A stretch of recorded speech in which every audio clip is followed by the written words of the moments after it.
immerse yourself into the world of Creepy Man. He's waiting for you.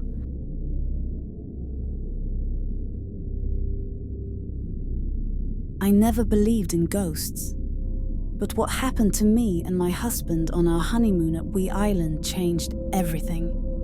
We arrived at the island, excited for a peaceful getaway.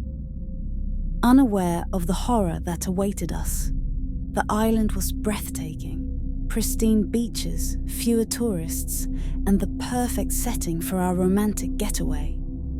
The hotel we had booked online was a small 3-star resort. It was simple, nothing fancy, but it was comfortable. After checking in, we relaxed for a while before heading to the nearby beach to watch the sunset. We found a cozy shack, ordered drinks, and were soaking in the moment when a well-dressed stranger with a resemblance to a Russian approached us, his face oddly perfect, almost too symmetrical.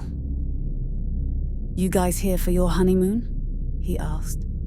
"Yes," we replied. "Are you staying at this hotel?"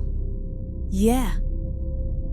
"What if I offer you a 5-star hotel accommodation for half the price, including complimentary food, drinks, and a beach-facing suite?" he asked. I was skeptical. It sounded too good to be true. My husband and I exchanged glances, sensing a possible scam.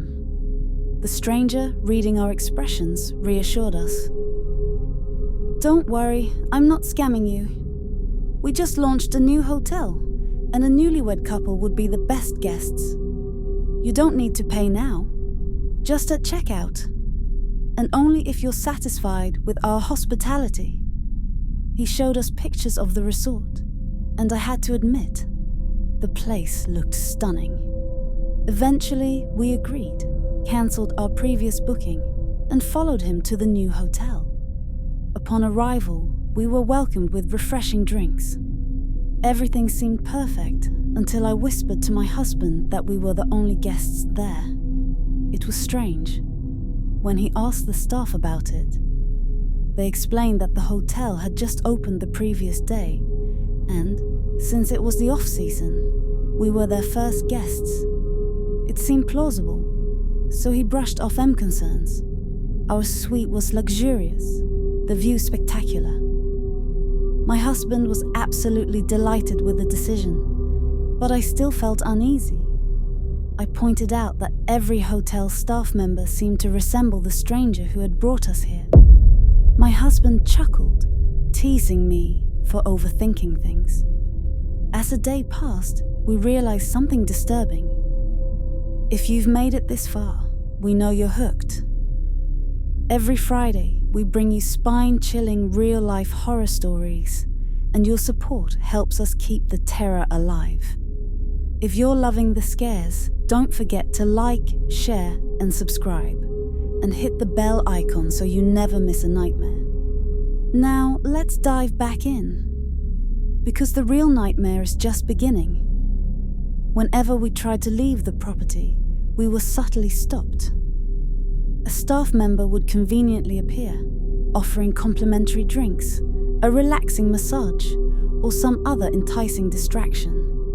It started feeling deliberate. Fear finally crept in when we realized no other guests were in the entire hotel.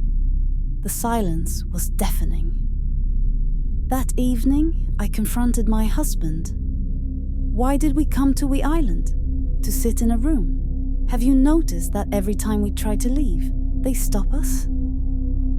I don't feel good about this. Let's check out and get out of here tonight." Seeing my distress, he agreed. We packed our bags and hurried to the reception. But when we reached the front desk, the receptionist stared at us blankly. "We'd like to check out," my husband said to the receptionist. The receptionist tilted her head. "Which room are you talking about, sir? There is no hotel here." My husband laughed nervously. "What do you mean?" "We've been staying here for 3 days. Stop messing with us." We looked around, and my stomach dropped. The grand hotel was gone. In its place stood an abandoned, crumbling structure. My heart pounded as I turned back to the receptionist, only to find no one there. A chill ran down my spine. I grabbed my husband's arm, my nails digging into his skin. We bolted. We ran as fast as we could, not stopping until we reached the shack where we first met the stranger. Panting, my husband rushed to the vendor we had ordered drinks from and asked about the man who had given us the hotel's business card. The vendor frowned. There was no one here. You two had some drinks and left. I tried to explain what had happened, my voice shaking.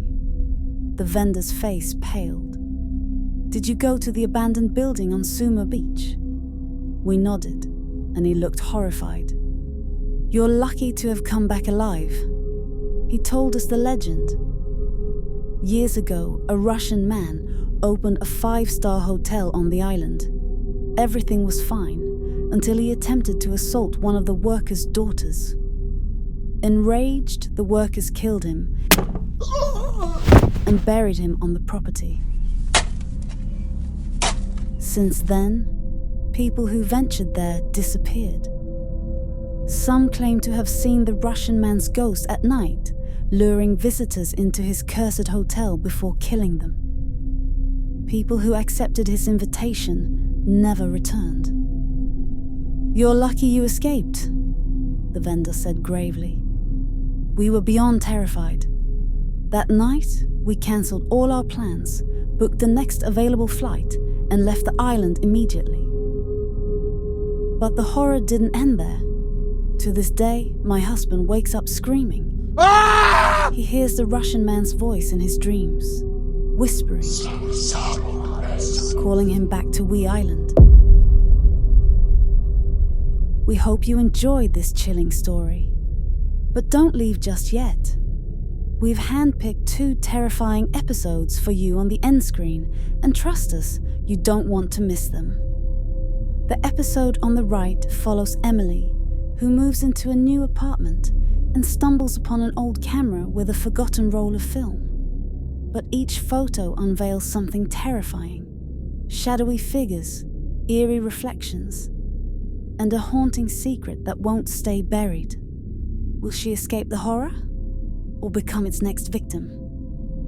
The episode on the left follows a man rushing through empty, dimly lit streets late at night, but he's not alone. A ghostly figure with one twisted eye and a hollow socket watch from the shadows, its sinister grin growing wider. In the distance, the eerie glow of an abandoned movie theater flickers as something unseen closes in, step by step. Will he escape? Or is it already too late? Before you go, if you haven't subscribed yet, please do. And don't forget to hit that like button. Your likes help our videos reach more horror fans and motivate us to create even scarier content for you. Now go ahead. Click on the next episode. Got a real-life horror story of your own? We'd love to hear it. Send your chilling encounters to mrcreepymanpod@gmail.com and your story might be featured in a future episode. Thank you for watching, and we'll see you in the next terrifying tale.